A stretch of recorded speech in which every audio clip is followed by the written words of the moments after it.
Hello everybody, I'm Jake, and this is Unpopular Culture. Today we're doing a D&D video, but it's not like the other ones. I'm not really teaching one specific concept or idea.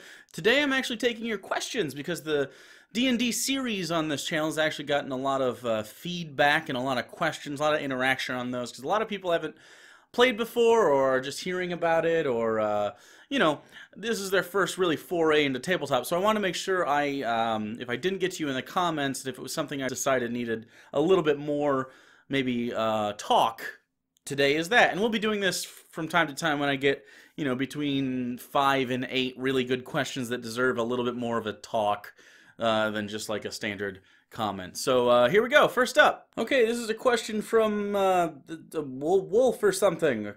I don't know. Question from a noob. Does it ever make sense to roleplay as a war veteran, an experienced thief, or something similar? You're a noob with beginner stats when you begin the game, so your character will always start out as a low-level character, right? Yes and no. It depends on the DM. Some DMs start out at level 3 because that's when your archetypes come in, and if you don't know what I'm talking about, that's fine. It's basically when you get your, like, you say you're a rogue, but this is the type of rogue you are, or this is the type of ranger you are, or this is the type of wizard you are. It kind of decides what your specialization is, at least in your first 3 levels. So a lot of people do that, and you could easily say that took a while. But if you think about it, a commoner's base stats are all 10, and your stats are already much more than that, almost certainly. In almost every regard. Maybe you have a dump stat here or there which has an 8 or a 9 in it usually, but it doesn't usually get much lower than that unless you're grog from Critical Role and accidentally get a 6 in your intelligence. So technically there's certain kinds of advancement that you already got to get to the point where you can be these things. But if you would like to, if you're thinking, I want to be more of a veteran character, and maybe your other players that you are going to play with think that'd be a fun idea, talk to the DM and see what they would think. If you have a good DM, they should, if they didn't intend for you to be high levels starting out, maybe they can do a prologue sort of thing, like maybe the first sort of session is a level 1, and then jump forward a month, and now we're level 3, and that's sort of a jump off point. That's an idea you could use. But I know people that start at level 5 because they just like to. I know some people that start out around level 18 and they just have a quick epic level campaign that can go for a little bit, and you guys get to buy all your stuff, and it's usually pretty cool. Usually you get to pick different magic items that are in the book within your DM's purview, of course. So you don't have to start at level 1. The only thing that you have to do as far as the levels are concerned is while you're rolling your character, you have to do it in order. So you would have to roll a level 1 character and then pretend that you got the experience points needed to level up to level 2, and then use the stats from your level 1 character, carry to level 2, then carry to level 3, and so on. So you basically just flip through the player's handbook while you're leveling up. So you just roll a normal character and then just go from there as if you would have 2-3 sessions from now. So yeah, you can, but it's up to your DM usually. Wiggity wiggity wiggity hip hoppity no stoppity wick whack word. Hey Jake, a couple of questions. How do you play D&D either with your family with no tabletop or RP experience, or your friends with also limited experience? And also, what is your opinion on less serious aspects in D&D, like just really stupid meme shit? Thanks. As for the first part, I think anyone can play D&D. It's not hard. It looks a little daunting because there's a lot of numbers, but you don't have to use the numbers. Anyone's playing D&D when you're playing make-believe and it's a fantasy setting. I think you technically don't need the dice and stuff to role play, but I think once you add a D20 to the mix, that's D&D. It's make-believe with a D20. Anything after that is, like, you can change the rules. Even in the Dungeon Master's Guide, it says, change the rules however you're most comfortable with, but here's the system we found is most balanced and most fun, and all the mechanics in the game work around this concept. But they offer plenty of different alternatives to that. Like, there's alternatives where they don't even use experience points. You sort of just give your players levels when you feel that they've earned it by doing something cool. So maybe in your party, one of your characters doesn't roleplay a lot, so he's level 1 still, while all of your other characters are level 2 or 3. That could totally happen, or based on kills or whatever, and not experience points. Totally a thing that you can do.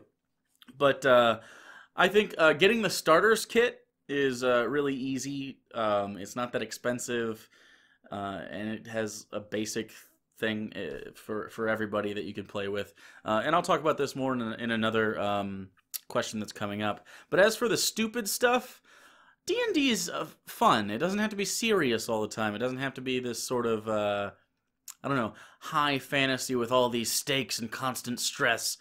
No being can live under a state of constant stress. So what I try to do for my characters, my players specifically in real life, is if we have a really stressful session or two, I make sure that at least one session somewhere in there is just fun.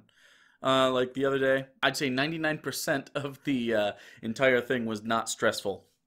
And it was a fair, and we played fair games, and we were rolling dice, and they didn't have one combat the whole day. And I made food in real life, you know, fair food stuff on sticks. It was a lot of fun. And then, of course, I had to, because I am a DM, I made a cataclysm happen at the end. That was sort of a cliffhanger that they got to go into the next session with. But for the most part, it was just an easy, laid-back session, and we had a really, really good time. Hugo, for instance, and there's video of this online if you find it on Twitter. Hugo, he got a Ring of the Goat, which is a magic item that I gave him that, and there's variants of this throughout D&D lore, but, and a lot of DMs use this kind of thing, but basically he can eat anything without ill effect. But he was eating stuff that was so gross that he had to make constitution saves, but I halved them for him and kept them normal for everybody else. And then people started betting on whether or not he would throw up. And basically the idea was it's so gross that just looking at it could make him upchuck, but the actual taste of it wouldn't be that bad, but just like the thought of what he's eating could make him, you know, throw up. And I won't tell you what he ate, but it was awful. And he did succeed, and he won a shit ton of money, and he just spent almost half of it recently on some really cool stuff that he wouldn't have otherwise been able to get if he hadn't done that stupid thing. So, yeah, fun shit whenever you want. I did an analog of Batman once called The Bird, and he was there for justice. And so that was funny. I recently just did a little bit of a Star Wars tribute. And I even played the Cantina music, and they thought that was funny and stupid. So yeah, have fun with it, but just don't make it. Try not to break the wall too much. Like don't kick the wall down and ruin your world that you built as a DM. But just bend it a little bit. I think that's fine. It's your world. It can be whatever you want. Who says that in an alternate universe there's not something like Star Wars that happens in reality, but it's in a fantasy setting? I mean, that's totally fine. Hello asks, if I've never played before, should I find someone who has and play with them to learn? I just don't think it would be a good idea for me to try and play with a bunch of people who have never played before. However, I don't know anyone who's played, so I don't really know what to do. Sucks because I'm really interested. Well, this is where I suggest, like the last person, I strongly suggest the starter kit. It comes with a short campaign. I think it's levels 1 to 3, could be 1 to 5, I can't remember. Mine's a Fandelver, and it teaches you how to DM, and it teaches you how to be a player throughout that whole thing. And it should be a learning experience for everybody. It's got the basic rules. It has player sheets. It has dice. It has... I don't think player like minis come with it, but you can buy those really cheaply, or you can use, like if you have the game Sorry at home, you can just use the little multicolored little things, and you can say, okay, I'm the yellow one, and this is what I look like, and that's fine. In your head, it works. It's just the only thing you need that for is to show where you are on the map when things happen. So, I mean, it's really not a big deal. The kind of stuff you have. You can also play online. There's Roll20, and I'll talk about that in a little bit.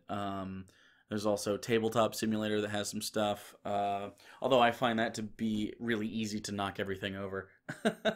But it can be a lot of fun. This isn't insurmountable for you or anyone that you know. My mom could play this if she gave a shit, and she has never. I can't remember the last time she's picked up a video game controller or watched a fantasy movie or like she doesn't even know what's going on in Harry Potter. Like she's not a nerd. But I think she could do it. I guarantee she could do it.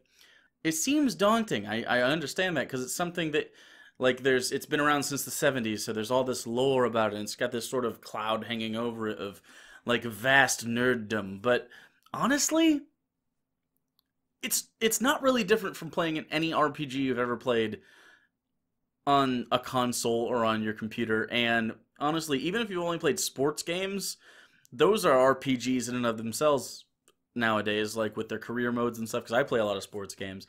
So even if you're only a sports fan, but as far as video games, but you also like fantasy stuff, this is accessible to you. I promise you it's accessible.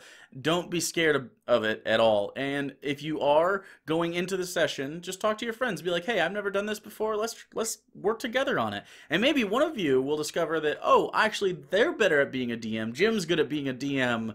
But Jake, he should be a player, so he's a player. So next session, maybe all take turns doing DMing with the starter kit, and you can all decide, you can all rotate players too. You can all rotate the characters, so all of you get a feel for, one's a fighter, one's a cleric, one's a rogue, and one's a wizard. Find out what that's like to play, and just rotate around, and then one person's a DM, so you just need 5 people, or 3, 2, doesn't matter.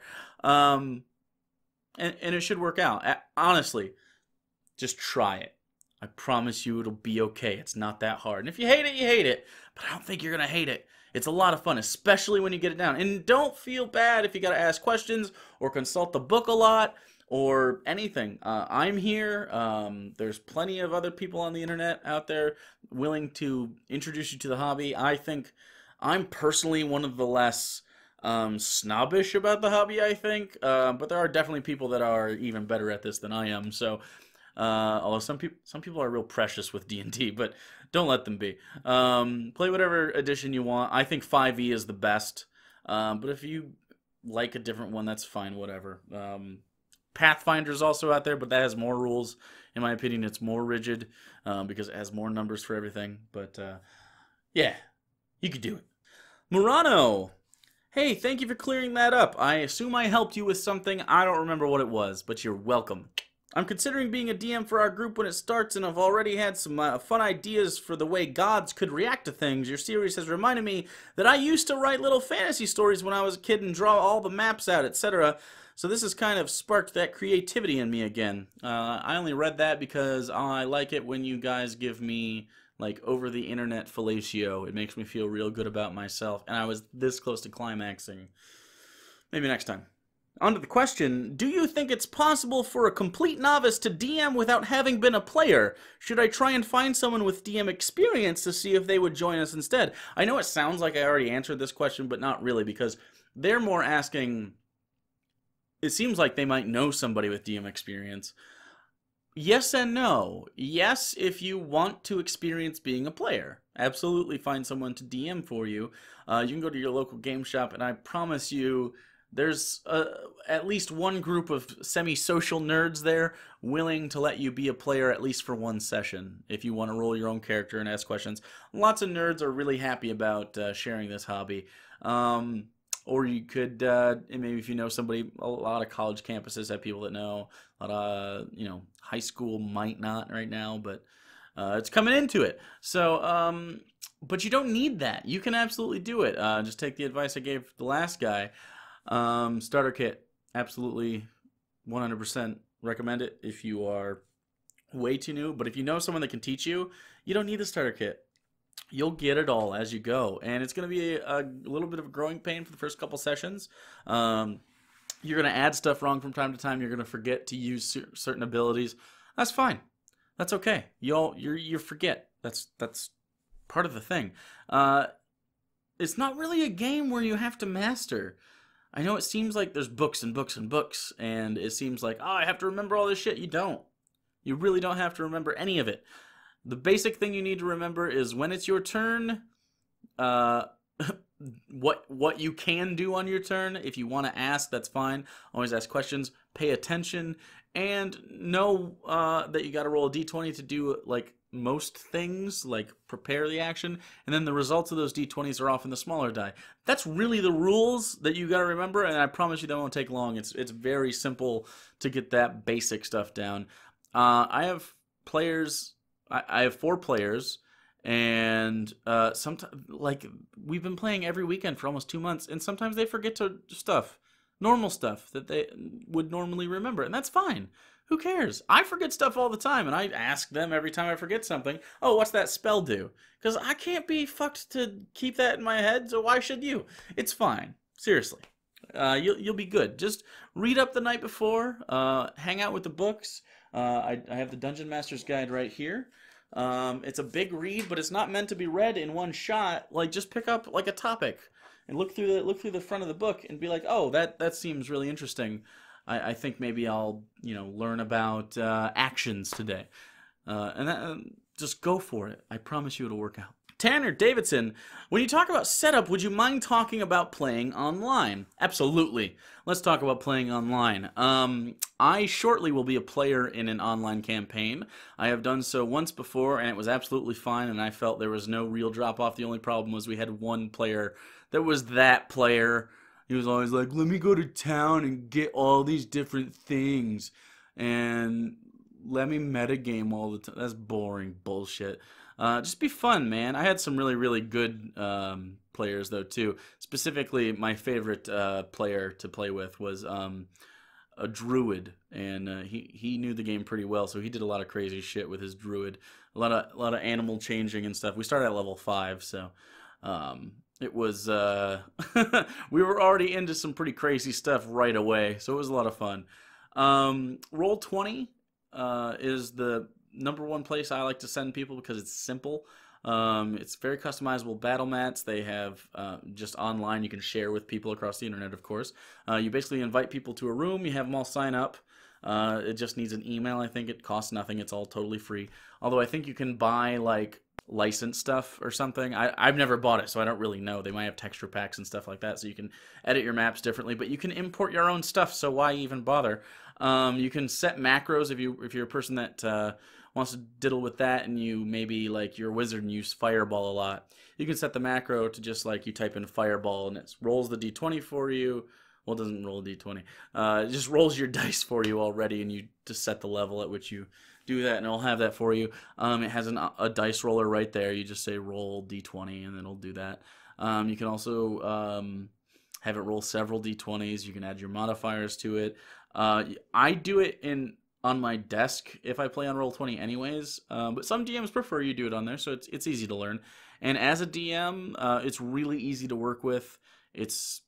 And it also does this cool fog of war thing. You can set up, if you're walking into a cave, it's hard in person to cover up parts of a dungeon. Basically, I just don't draw them. But if you're someone that uses paper, it's really hard to you got to get construction paper out and cover the parts you don't want them to see yet, because you can't just walk into a dungeon and immediately get the layout of the whole place. Well, it's cool on Roll20 because you can basically just, okay, this part's blacked out real quick, and then you just delete that when they walk into the room. It's really easy. So yeah, I would suggest Roll20. If you guys need people to play with, there are a lot of places online. Wizards of the Coast on their website. They have their online D&D stuff where you can keep your character sheets and all that stuff. A lot of really good resources there. D&D Beyond, it's called. I don't know if you can hook up with other players there because I don't use it.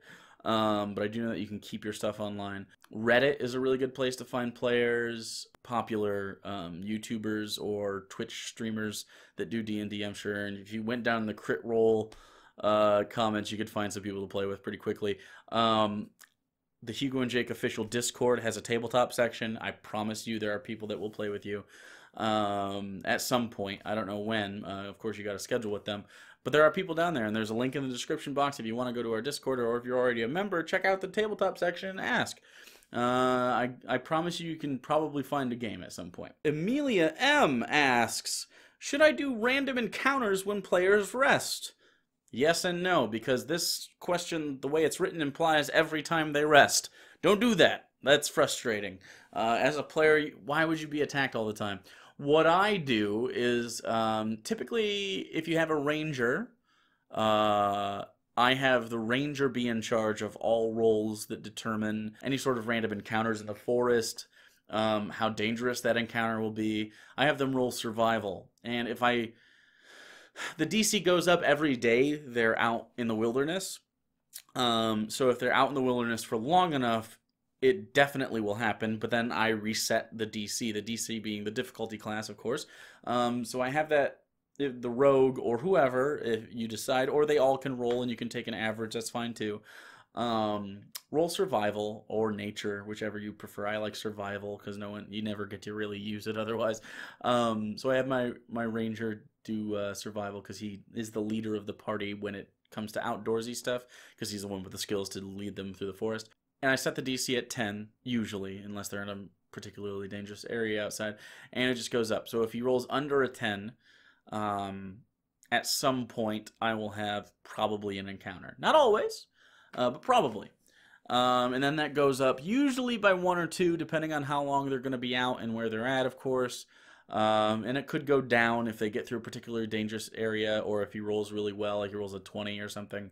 Natural 20, maybe it goes down the next roll or something. And I just kind of keep that in my head. I don't write it down or anything. You can also feel it out. If you feel like, wow, all the stuff I prepared they just blew right through that early on, and now we're halfway through the session. I've only been here for 2.5 hours.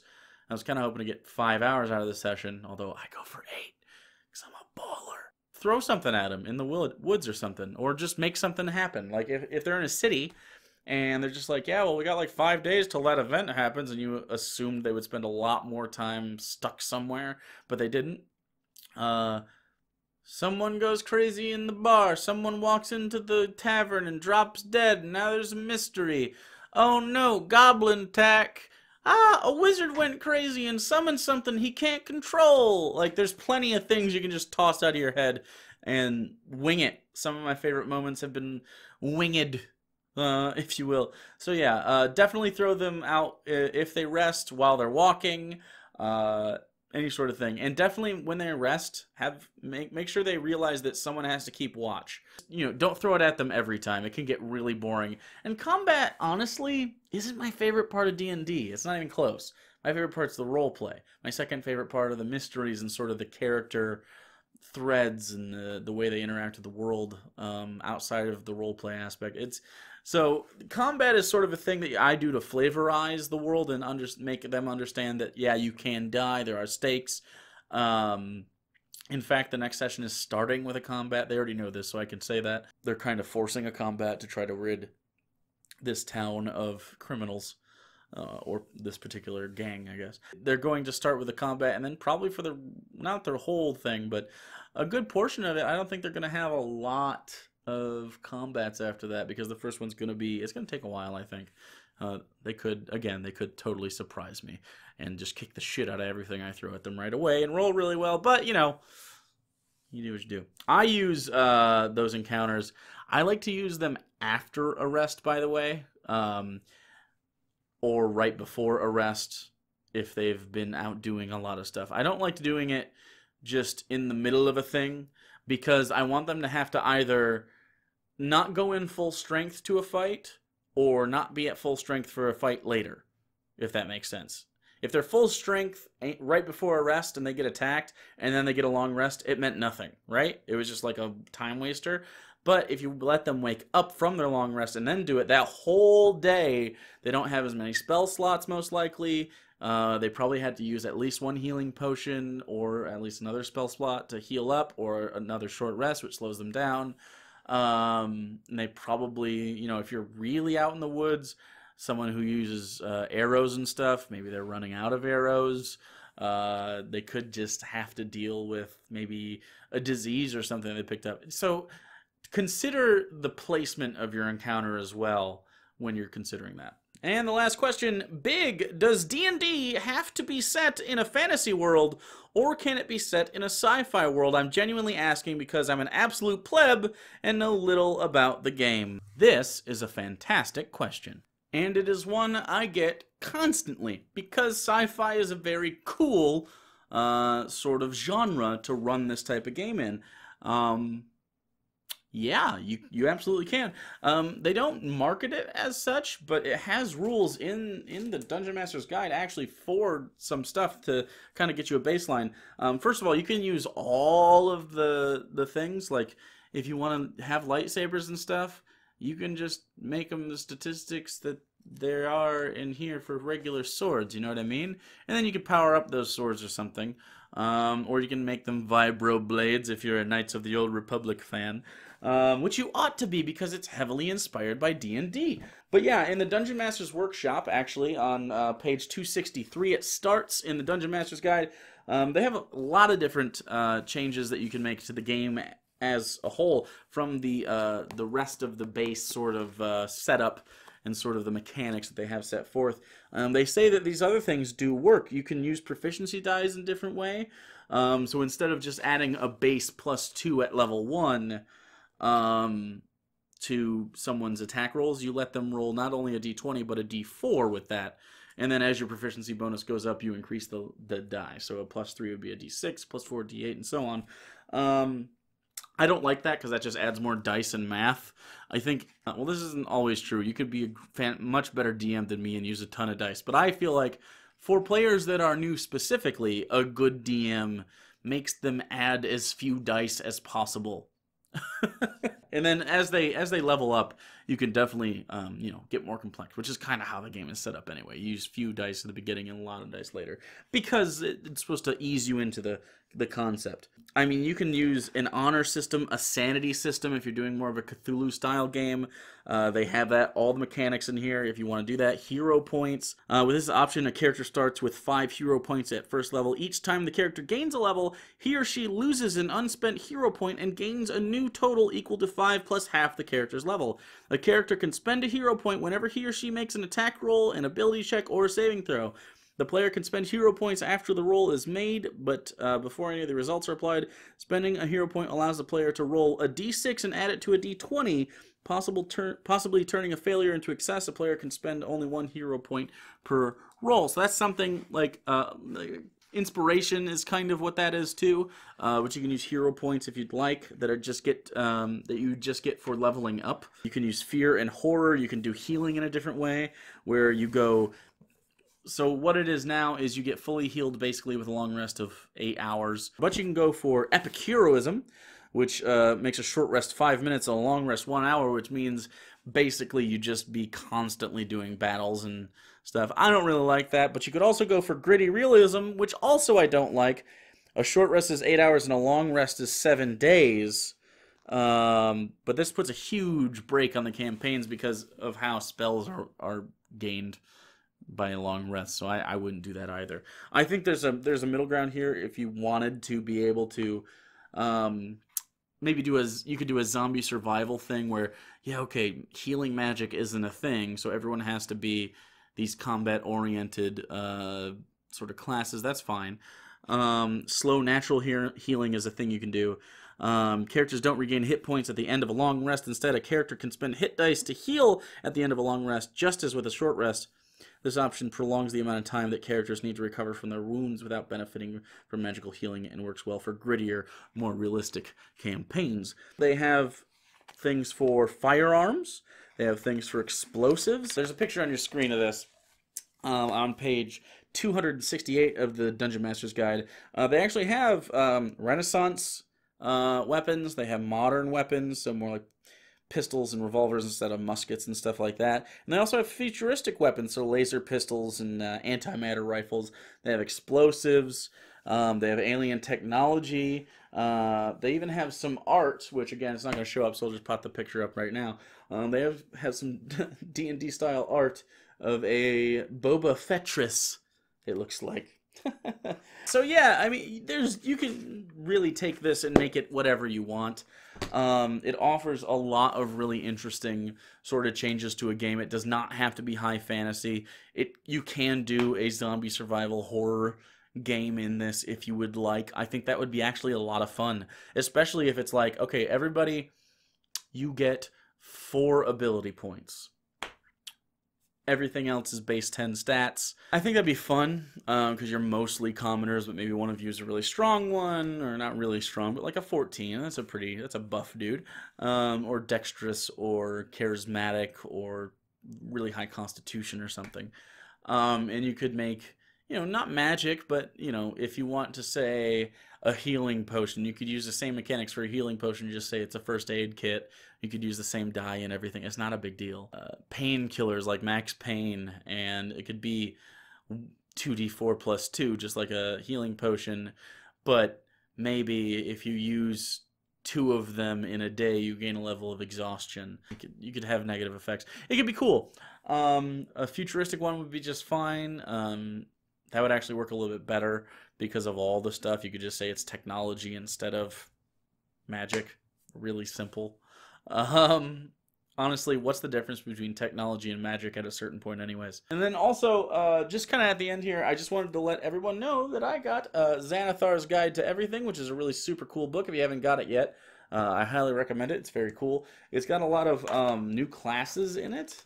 Well, class variants. So it still has the rogue and the bard and stuff like that. But inside of it, instead of the normal bard colleges, for instance, this has the Bard College of Glamour, of Swords, and of Whispers. So the College of Glamour, for instance, is someone who honed their craft in the Feywild. The Feywild being places where you'd have like woodland sort of monstery, so like talking trees and satyrs and stuff like that. Or are they satyrs or satires? I think they're satyrs. The goat people with the piccolos and so stuff like that. But it has stuff for every single class in the player's handbook. It has some specific feats that you can get if you're a race, so it's their racial feats. So it has some for specific feats for like a dragonborn, if instead of the ability score modifier you want to get a dragonborn specific feat, or elven, or dwarf. They don't actually have the races that are in Volo's guide. They don't have feats for those. But it also comes with new spells and a really cool resource for every DM in the whole world: low-level magic item. I think I like to give magic items to my players, but it's important not to oversaturate magic items. It's good to make things interesting, and that's what this does. So, for instance, on page 136, they have common magic items. So, they give properties that are magical, but don't really give too much to the players. For instance, Armor of Gleaming. This armor just never gets dirty. That's kind of a cool sort of flavor item, but I mean, what good is that, honestly? It might actually help. I could see a roleplay situation where they're trying to sell that particular piece of armor, and a bard or something, or just someone really charismatic, maybe to try to upsell it a little bit, maybe get a little bit more extra gold. Shows off its superior stain defending or something. That could be funny. Hayward's Handy Spice Pouch. This belt pouch appears and has 10 charges. While holding the pouch, you can use an action to expend one of its charges, speak the name of any non-magical food seasoning, such as salt, pepper, saffron, or cilantro, and remove a pinch of the desired seasoning from a pouch. A pinch is enough to season a single meal. The pouch regains 1d6 plus 4 expended charges daily at dawn. This literally does nothing except make food taste good, which means nothing in reality for the players, but who knows? Maybe you give them this, and later on, you come up to some sort of NPC that is going to kill someone unless tasty food is brought to them, and then you have that, and it's just a fun moment. Who knows? Dread Helm. This fearsome steel helm makes your eyes glow red while you wear it. It doesn't actually grant any intimidation bonuses or anything. It just makes your eyes glow red when you wear it. That's kind of neat. And just one more, because it's fun. Pole of Angling. While holding this 10-foot pole, you can speak the command word and transform it into a fishing pole with a hook, a line, and a reel. Speaking the command word again changes the fishing pole back into a normal 10-foot pole. I don't know why I like that so much. It's just neat. You know, it's just cool. Maybe they need to fish at one point to survive in the wilderness. That's a thing you can make them do. That's fun. I don't know. I just think items like that flavor your world a lot. So it's one of the reasons I strongly recommend Zanna, Thars Guide to Everything. Also, it's really funny. Zanna Thar is in fact a beholder, a very famous and popular enemy from D&D, a sort of eyeball with stalks that kills a lot of shit. He's got a favorite goldfish right here. But he writes notes throughout the entire book in Xanathar's voice, and he just doesn't understand humanity at all. So this one is talking about a rogue. So you sneak around in the dark? You know most everything but humans can see in the dark, right? We all see you. Tiptoeing doesn't make you invisible. I love it. Anyways, I hope I helped by answering some of those questions. If you have more questions, feel free to ask them. I will do another video at some point soon. Also, I don't really know what to do next. I have a lot of ideas and I have a list of stuff. So let me know if you want anything specific as far as a long form video that's not just questions, and I'll try to get to it, and we'll do a nice long thing. Kind of on the list is maybe how to prepare an encounter if you are a DM, how to make an interesting NPC. Let's make a really interesting shopkeep or something. Pacing of magic items like we just talked about. Stuff like that. Like, when should I give my players +1 weapons? When should I do this and that? I think as a DM you'll figure that kind of stuff out, but yeah, we'll go over that together. So let me know if you want anything specific down in the comments. Definitely hit that like button. Definitely subscribe if you haven't already, and definitely share with your friends so that we can convert them and you can all be a nerd together. And then you can tell me about your stories in D&D, because I'm a nerd and I love it. And the more you talk about it, the more I get to talk about it. This is all for me, really. Honestly, this is for me. This is all selfish.